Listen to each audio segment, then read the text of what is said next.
এইটাই বলে এটা যে আমি এতটাই স্বার্থপর সেটার ব্যাপারে যে ওখানে আমি কোনো রকমের ভয় ডরহীনভাবে আমি যদি চাই তাহলে আমি এটা করবো। ওখানে কোনো আমি কি সেলফ সেন্সরশিপ করবো কিনা, আমি কি একটু কম দেখাবো কিনা বা একটু বেশি দেখিয়ে ফেললাম কিনা, এই ব্যাপারটা আমার মধ্যে তখন এতটাই কম কাজ করে যে এলিটাই বলে যে যখন আমার মানে দর্শকদের জন্য যখন আমি কোনো কাজ নিয়ে আসবো তখন আমার চেয়ে স্বার্থপর আর কেউ নেই। ধরেন আমি পার্টিকুলার কোনো অভিনেতা অভিনেত্রীর ভক্ত বা ডাইহার্ট ফ্যান, সেই কারণে আমি মানে অতিরিক্ত করে ফেলছি যে আমি আর কাউকে গোনায় ধরছি না বা আমি ঝগড়ার ঝাঁটি লাগিয়ে দিচ্ছি, এটা আমার কাছে বাড়াবাড়ি নয়। কারণ যেই প্রযোজক ওখানে প্রায় 70-80 1 লাখ টাকা 1 কোটি টাকা ইনভেস্ট করে, সে 4 লাখ 5 লাখ টাকা দিয়ে তার ছবি ফ্লপ হয়ে যাবে, দিল না দেখে তার ছবি ফ্লপ হয়ে যাবে, তা তো না। এটা হচ্ছে ইনকাম করার একটা নতুন উপায়, হয়তো কেউ কেউ চান। নিশোকে তো আমি আমার প্রেমিক বলি। সো নিশোর সাথে আমি লাস্ট কাজ করেছি অলরেডি 5 বছর হয়ে গেছে, 2019-এ লাস্ট। 5 বছর হয়ে আমি চিন্তা হচ্ছে আল্লাহ, নিশোর সাথে আমার কাজই হলো না। আর নিশোর সাথে এখন অন্য সবার প্রেম, রায়হান রাফির সাথে প্রেম, তারপর আবার ভিকি জায়েদের সাথে প্রেম।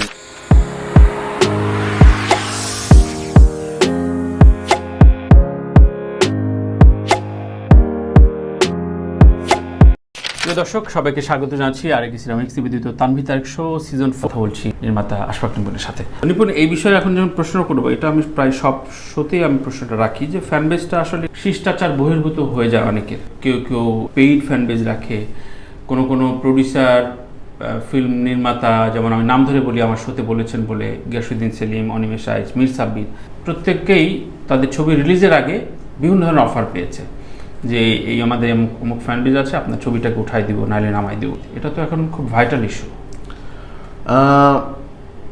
যদি ছবির চালানোর ব্যাপারে বলেন যে যেই সব ফ্যান বেজরা বলে নাকি কোনো পেজ বলে, পেজের গ্রুপ অ্যাডমিন, ওরা কি কোনো পার্টিকুলার ফ্যান বেজ নাকি জাস্ট মানে নর্মাল আমি যে আপনার এটার প্রমোশন করে দিব ওটার জন্য হবে বড়? না, এটা কেউ কারো ফ্যান হিসেবে কাজ করে, কারো আবার পার্টিকুলার বিভিন্ন প্রমোশনাল পেইড প্রমোশন করে। আমার মনে হয় কি যে আমি মানে খুবই ওল্ড স্কুল ঘরানায় বিশ্বাসী। সেটা হচ্ছে কি আপনার ছবি ভালো হলে আপনার ছবি দেখতেই মানুষ যাবে।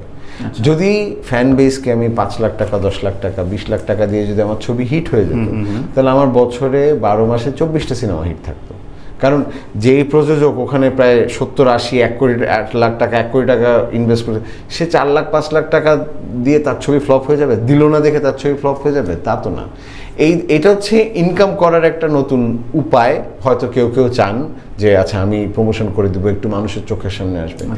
কিন্তু আপনি একটা সাধারণ বাঙালি দর্শককে তার ঘর থেকে তখনই বের করতে পারবেন যখন আপনার গল্পে দমটা থাকবে।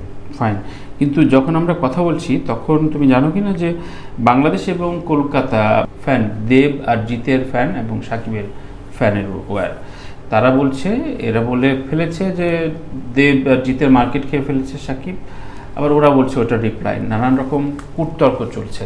তো এটা শুধু এই ইস্যু নিয়ে না, অনেক ধরনের ইস্যু নিয়ে মাঝে মাঝে কমেন্ট বক্সের যুদ্ধ লাগে। সো এগুলো কি তোমার কাছে মনে হয় যে তারকা বা যেই পরিচালককে নিয়ে বলে বা যে ছবিটা নিয়ে বলে তাদের একটা স্টেটমেন্ট দেওয়া উচিত, নাকি না এগুলো চলছে ওই মজাটা নেয়, মজাটা নেয়? কোনটা মনে হয় তোমার কাছে উচিত অনুচিতের কথা যদি বলেন, তাহলে আমার মনে হয় কি যে সামাজিক যোগাযোগ মাধ্যমকে অসামাজিক না করাটাই উচিত আমার মতে।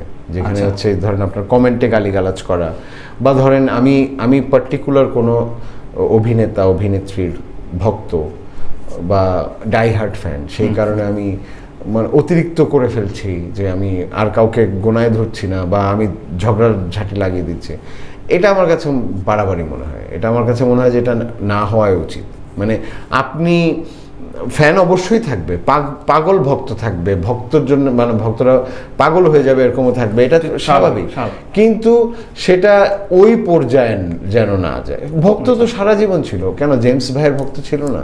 কিন্তু জেমস ভাই এখনো আছে। মানে আমি জেমস ভাইয়ের একদম সেই 90-এর দশক থেকে বলছি, পাগল ফ্যান ছিল জেমস ভাইয়ের। বাচ্চু ভাইয়ের পাগল ফ্যান ছিল।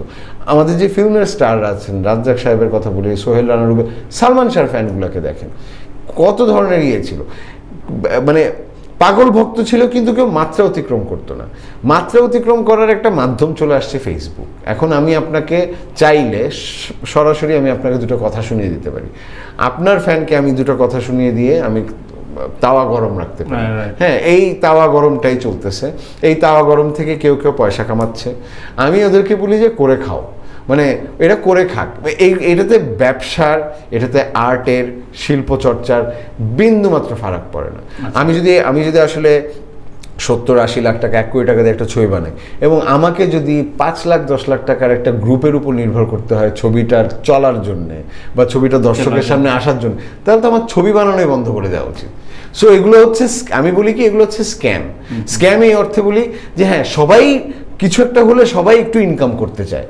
মানে একটা ছবি যখন হিট হয় তখন কিন্তু চানাচুরওয়ালারও ইনকাম বেড়ে যায়, কারণ সবাই যখন যায় পপকর্নও বেচা ভালো হয়। হ্যাঁ, সো একটা ছবি যখন আসবে তখন এরকম অনেক মহল তৈরি হয়ে যায়, ওরা বলে যে এটা করে দেবো, ওটা করে দেবো। আমার মনে হয় ছবি যদি ভালো হয় তাহলে আপনার এগুলো কোনো কিচ্ছুর দরকার নেই। আমি তৌকির ভাইয়ের একটা ছবির কথা বলি, অজ্ঞাতনামা। তৌকির ভাই ছবিটা বানিয়েছিলেন, খুব বড় বাজেটের ছবি না, বলতে গেলে লো বাজেটের ছবি। সিনেমাটা সিনেপ্লেক্সে ছাড়া হয়েছিল, 35 লাখসের মতো মনে হয়।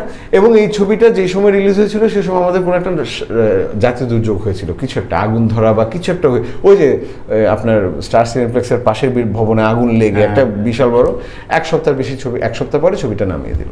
এই ছবিটা এখন কাল্ট স্ট্যাটাস পেয়ে গেছে দর্শকদের কাছে ইউটিউবে আসার পরে। এখন সবাই, মানে ইভেন বড় বড় বোদ্ধা থেকে শুরু করে সাধারণ দর্শক পর্যন্ত বলে যে ভাই অজ্ঞাতনামা একটা ছবি, এবং সেই বছরে জাতীয় পুরস্কার প্রাপ্ত ছবি অজ্ঞাতনামা, যে ছবি 1 সপ্তাহ পরে নামিয়ে দিতে বাধ্য হয়েছিল। তো তার মানে কি, ছবিতে যদি দম থাকে তাহলে সেটা আজকে হোক, কালকে হোক, পরশু হোক, এটা দর্শকের কাছে পৌঁছাবে। অজ্ঞাতনামা নিয়ে এখন পর্যন্ত আমি একটা খারাপ কথা কাউকে বলতে শুনি। চমৎকার। ছবিগুলো আসলে কোন জায়গায় হেরে যায় বা পরাজয়টা কি, দর্শক এর সাথে কানেক্ট, যেটা কথা কোন ছবি, মানে যে কোনো ছবি কোন বিষয়ে এখানে না, এটা কোন সমীকরণ আছে আসলে?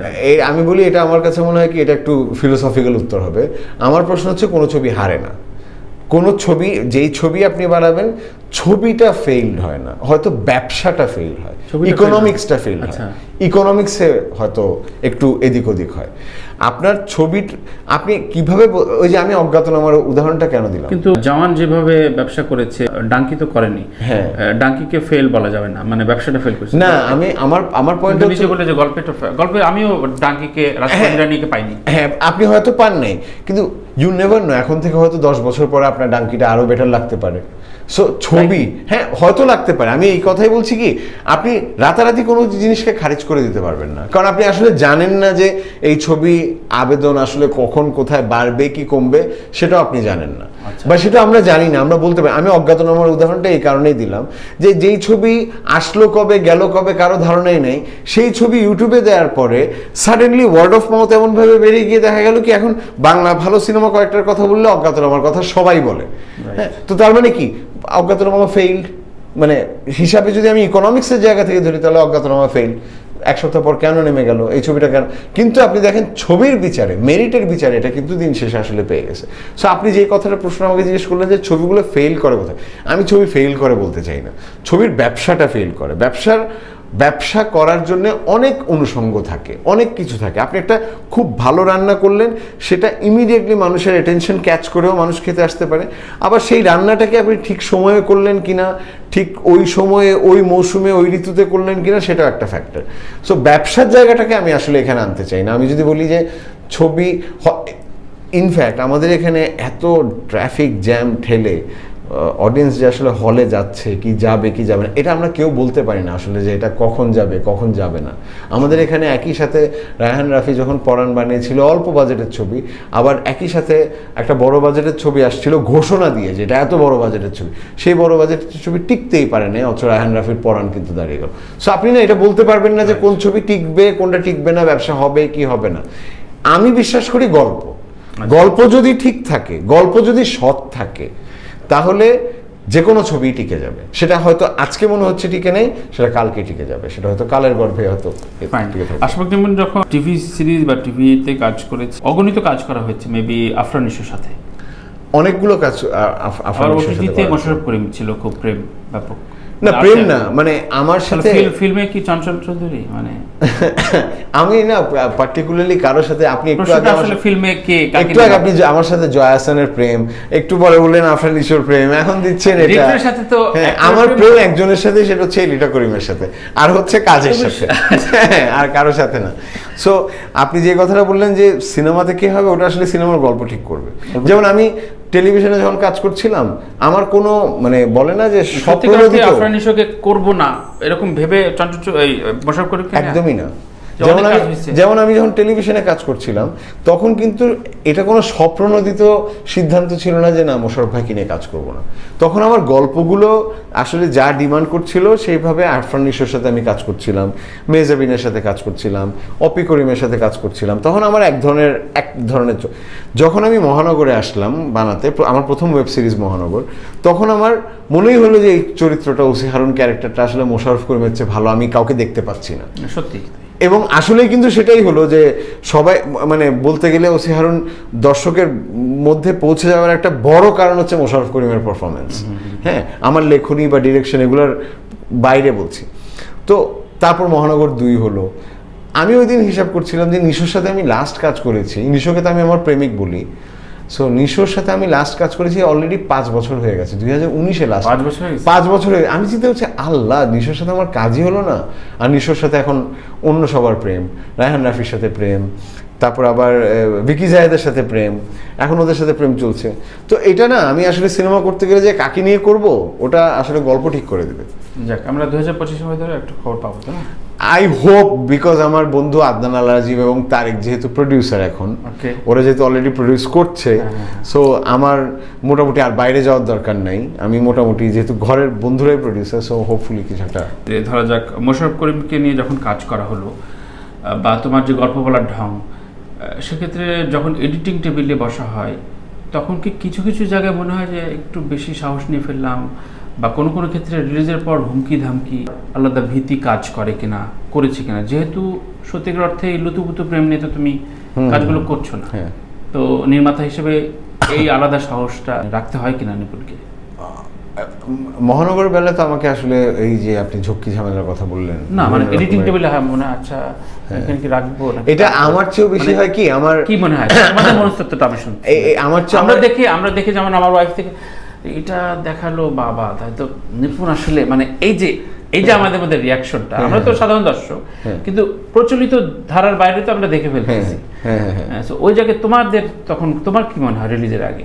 আমি না রিলিজের আগে যেটা খুবই অ্যালার্মিং, আমাকে এলিটা বলে, যেটা খুবই অ্যালার্মিং, কারণ আমি এতটাই স্বার্থপর আমার যেটা আমি তৈরি করি, নির্মাণ করি এবং যেটা দর্শকদের সামনে হাজির করব, সেটার ব্যাপারে আমি এলিটাই বলে এটা, যে আমি এতটাই স্বার্থপর সেটার ব্যাপারে, যে ওখানে আমি কোনো রকমের ভয় ডরহীনভাবে আমি যদি চাই তাহলে আমি এটা করবো। ওখানে কোনো আমি কি সেলফ সেন্সরশিপ করবো কিনা, আমি কি একটু কম দেখাবো কিনা, বা একটু বেশি দেখিয়ে ফেললাম কিনা, এই ব্যাপারটা আমার মধ্যে তখন এতটাই কম কাজ করে যে এলিটাই বলে যে যখন আমার মানে দর্শকদের জন্য যখন আমি কোনো কাজ নিয়ে আসবো, তখন আমার চেয়ে স্বার্থপর আর কেউ নাই।